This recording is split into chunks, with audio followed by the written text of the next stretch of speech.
What's up guys, welcome back to the channel. So today's video we'll be taking a look at this here. This is a Grizzly 20-inch helical head planer. I just got this and got it all set up. So this video will be a brief overview about this. We'll take a look at some of the features. I'll test it out by planing a couple pieces through it, and then at the end I'll go over a couple reasons why I decided on this one. So that's a long enough intro. Let's get right into it. I'll show you how I unloaded this thing, and then I'll take you over how easy it was to put together. So I ordered this directly from Grizzly's website. I met the truck driver in town. I figured it would be easier if I met the driver and just put it on a trailer rather than have them try to come to my house. And if you wondered if that mower tractor that always sits in the corner of my shop in my videos works, well, it does work. And here's a perfect example of where I used it. The shipping pallet looked pretty good other than that one hole, but I assume somebody just couldn't resist peeking inside, so they took a look in there. Okay, so here is the planer sitting in a mobile base. I got it off of the pallet. Now I didn't film a whole lot of that, unfortunately, so sorry about that. But there's a couple bars underneath this, and I'll touch more on this in the video. But you grab those bars and you can tilt the planer upward and you can walk it off the pallet and set it on the mobile base. So the first thing that you'll need to do whenever you get this before you actually have it set up and turned on is to check the oil in the gearbox. So we'll look at that first. So to access the oil box, we'll be focusing on this side of the planer. So if we get closer right here, this piece right here is the oil pan. There is the fill plug, and then the drain plug is right here on the bottom side of that. So we'll try to check the oil level in this thing first. To check the oil level, you take this one bolt out of the oil reservoir, and then you can check the oil using a hex key that comes with the planer. So this is my interpretation of how you check the oil. I am not a professional planer oil level checker, so make sure you read the manual and use your own judgment when checking the oil. So when I pulled this back out, you can see that there is a little bit of oil on the end. And the owner's manual says right here that if this has any oil on the end of it, then that's okay. So if you're setting this up, you want to interpret that yourself. But I'm going to assume because there's oil on the end of this that that level is okay by what the manual says. So first things first, putting this thing together, there's not a whole lot that you have to do. One thing that you do have to do is put this wheel on. This will raise the beds up and down. All it is a nut right there, and then this piece screws on. The wheel itself is super smooth, easy to turn, and definitely easy to raise the bed up and down. So there's a gauge here, and I think this thing planes from 1/8 of an inch thick all the way down to 8 inches. So on this gauge, you have the measurements both in inches and in centimeters.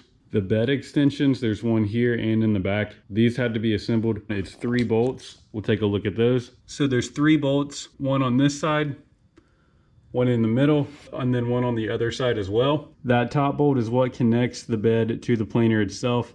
And then this piece right here, there's a hex key that pops in there, and you can turn that left or right to level the bed out. So when I put the level here, you can see that these have already been leveled. Now when I first put the beds on, there was a little bit of sag on the end. Super smooth and super easy to do.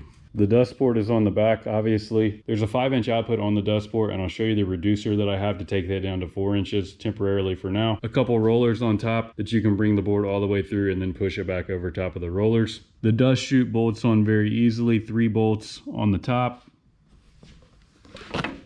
and then 3 bolts underneath that as well. To make it possible to move, I have a mobile base on this. This planer weighs a little bit under 800 pounds, so there is absolutely no way that I could move this without the mobile base. I'm not crazy about this mobile base because it only has swivel casters on one side, so you sort of have to push it in a strategic direction, but I'll show you how easy it is to push this thing around, despite the fact that it weighs almost 800 pounds. So I wouldn't say that the mobile base makes the planer lighter than air or incredibly easy to push around, but it really isn't that bad to move around, and there's no way that I'd be able to do this without the mobile base. So definitely pick up a mobile base and try to get one with all 4 swivel casters if you can. To access the cutter head, for whatever reason you might need to, there are 6 bolts. So I've already taken the 2 out on this side, but there's 2 here, 2 underneath the front part, and then 2 on those sides. So I'll take those bolts out and then we'll take a look at the cutter head. So down in here is the cutter head. This is the helical head with the inserts. It looks like the inserts can be taken out with an X bit in case one of them is chipped or damaged. Also, they can be rotated, so that's pretty cool. This top piece was super easy to remove, so if there's ever a need for access in there, it should be really easy to get to. If you need to access the motor for whatever reason, it looks like this panel here comes off with 4 Phillips head screws. So I'll take that off and we'll take a quick look at the motor. So on the right side here is the motor.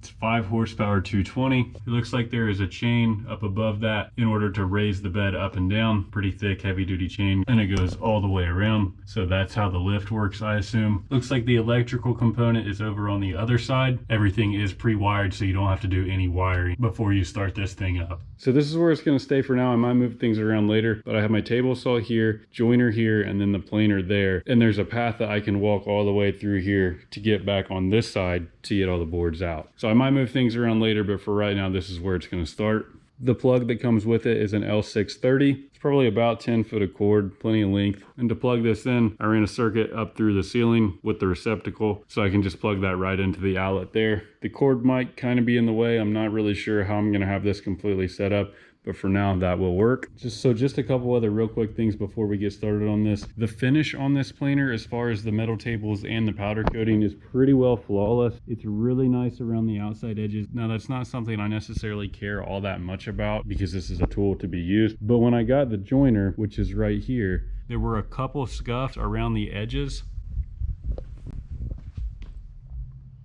that you can see here. Now again, it's not really that big of a deal. I don't necessarily care about the finish, but I would consider this more of a premium product. But it is nice that this has a really nice and pretty well perfect finish on it. The only other thing that I really want to talk about are these bars here. These don't come out all the way that I'm aware of, but these are the actual lifting bars that you could put a forklift on or put straps on. I did have some help moving this thing off of the pallet, but with 2 people and possibly 1 person, you are able to lift this up. You can't lift the whole thing up off the ground, but you can tilt it pretty easily with these bars. That's before the beds were on, so I'm not gonna do it now, but you can lift up on those and walk the joiner off of the pallet or onto the mobile base pretty easily. So for the dust port here, there's a couple different options. So this is a 5-inch output, and it really probably should have a 5-inch pipe. I only have a 4-inch dust collector, so I'm gonna temporarily use a 4-inch tubing on this until I get a different dust collection system at some point. So you have a couple different options. The first option, and probably the easiest, is this piece right here from PowerTech. It has a 5-inch end on this end that tapers downward slightly, and then a 4-inch end here. So you just pop that on like that, and then the 4-inch flex hose can go over on this end. Easy enough. What I'm going to do instead is use this piece here and a Rockler adapter in, and I'll put a link to all of these products in the description, but I'm going to put this piece over the 5-inch and then tighten these collars down with a screwdriver. And then this piece, which is 4 inches here, will go in there and we'll tighten that collar down on this piece.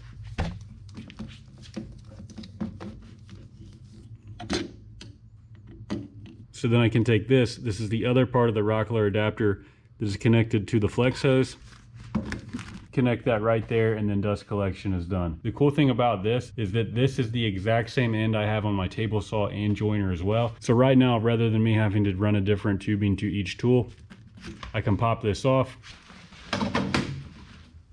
and that's all there is to it. So kind of like with the electric cord, I'll probably rig something up to where that flex hose is out of the way, but for right now, this will be good enough to test it out. So let's plug this thing in, turn it on, and we'll run a piece through there to test it out. So now I'm gonna turn this on and I'll let you hear what it sounds like. Okay,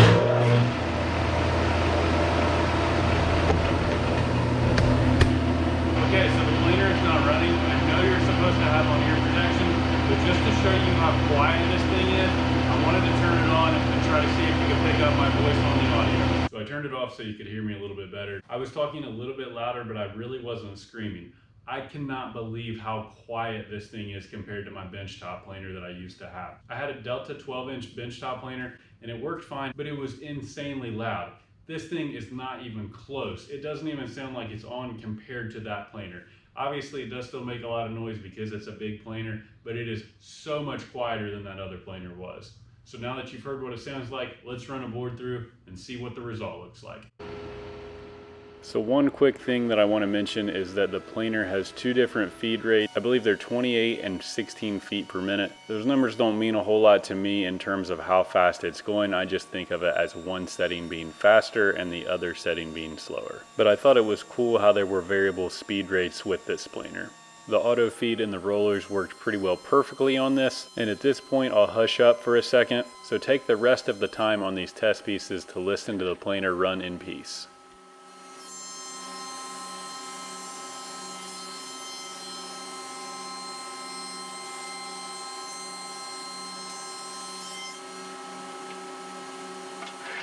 Okay, so first cuts on this walnut slab and this rough sawn red oak are made. I'm really impressed with this planer. Before I touch on the reasons that I'm impressed and why I like this thing so far, let me take you up close and I'll show you what these pieces look like before and after I ran them through the planer. So this is the red oak, and this is the walnut slab before. Let me flip these over.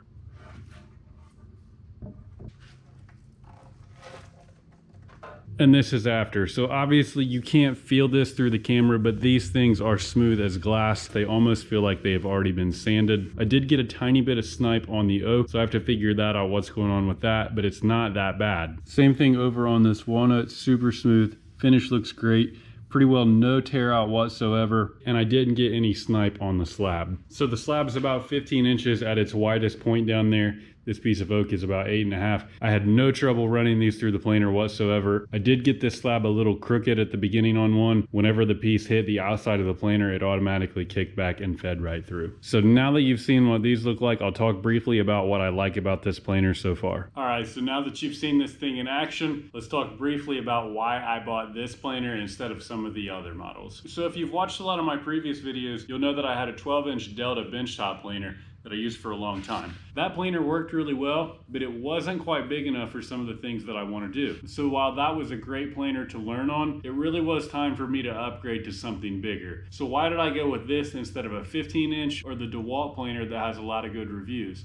Well, 12 inches just wasn't wide enough for some of the things that I wanted to plane. You saw me run those slabs through, that slab was 15 inches. So there's no way it would have fit through a 12-inch planer. I really considered getting a 15-inch planer, but I knew as soon as I got a 15-inch planer, I would have a 15.25-inch board that wouldn't fit through. Plus, if I ever wanted to upgrade from the 15-inch planer, then I would have to get rid of that planer by the 20-inch planer. So I just thought, what the heck? Let's go ahead and get the 20-inch planer now and be done with it. And after running that slab through this planer that just happened to be 15.25 inches, I am really happy that I made this selection and that I went with the 20-inch planer. This thing has a ton of power, it's huge, it's heavy, you're not going to be able to knock it over. Absolutely love the rollers on top that I can run a full piece through the top, roll it right back over the top, and you don't have to carry the thing back over here. Another thing that I really like that I was surprised about is how well my dust collector works with this thing. All that I have is the basic dust collector from Harbor Freight. I do have a better filter and a trash can separator on it, but other than what you can see on the beds right here, there's really not a whole lot of chips. On top of that, I didn't notice any fine dust getting out of this thing. So I can deal with a little bit of chips. I'll hopefully upgrade my dust collection system one day, but for right now, this will do just fine. So now that I've got this thing up and running, I can't wait to get started on some new and some big projects with this. I cannot wait to use this a whole lot and hopefully continue to make a lot of awesome builds with this thing. So I have one last tip, and I'll show you how to clean these beds, especially because I've got my hands and my arms all over this. You don't want any moisture on these beds that could potentially rust the surfaces. So I'll show you how to clean these as a little bonus footage at the very end.